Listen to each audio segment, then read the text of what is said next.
In 9 days, the East Troublesome Fire in Grand County grew into one of the most devastating fires in our state's history. It wiped out houses and grew at a rate our state has never seen before. The last 48 hours have been the worst. The fire is now 10 times larger than it was on Tuesday. And tonight, our team coverage is focused on that fire and the Cameron Peak fire. These are the two largest wildfires in state history. They are burning simultaneously. And yesterday, we told you that crews were worried those two would merge. Today, we are told, this is good news, the chances have reduced of that happening.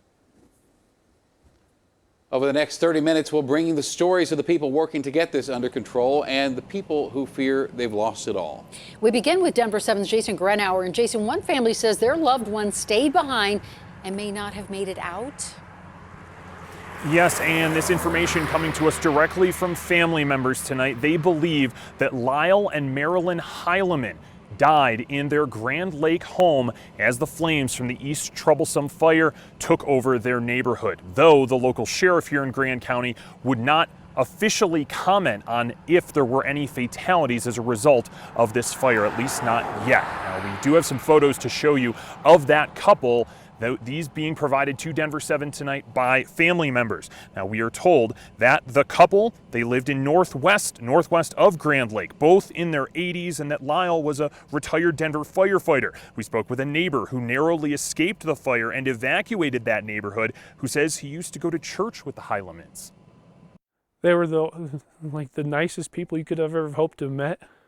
I think they kind of knew it too. They lived a phenomenal life. Lyle was a Denver fireman for his career before he became a home builder up here. They were really lucky people and had an awesome family and awesome community around them. Now, in an email to ABC News, the couple's son said his parents, they died together the way they would have wanted to. Still no official confirmation from the Grand County Sheriff, but today he did say there is a small list of missing people associated here with the East Troublesome Fire and that many neighborhood roads are still inaccessible due to the flames. Reporting live tonight in Granby, I'm Jason Grenauer, Denver 7. So sad. Jason, thanks. Tonight, there are more than 2,000 firefighters working round the clock in the Cameron Peak fire. Many of them Colorado natives, some volunteers working full-time jobs and then fighting these historic fires when they can. Amazing work.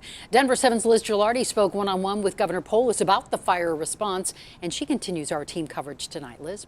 Well, the governor said he is hoping for snow this weekend, but until then, he is worried about the next 24 to 36 hours. Governor Jared Polis gave an update moments ago after he toured the state today, and he made several stops to meet with communities, meet with evacuees, and also talk about that response. And earlier today, he was at the Forest Service Air Tanker Base in Broomfield, where he met with fire officials and saw the planes being used in the fight against the East Troublesome Fire and other fires that are still burning.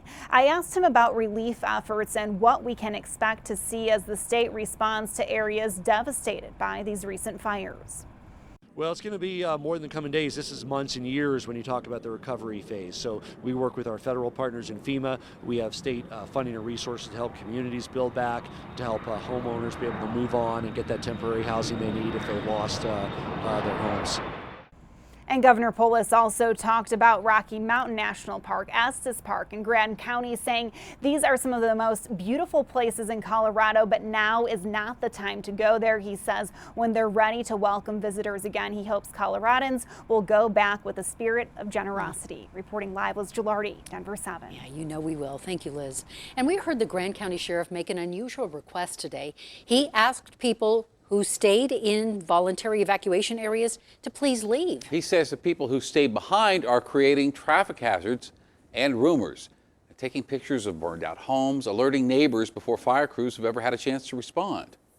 It's become a big problem. There's a lot of people still within that area, and we're talking, 10-mile stretch of highway and then several miles on both sides. It's a large area to control, and that is taking a lot of my local resources.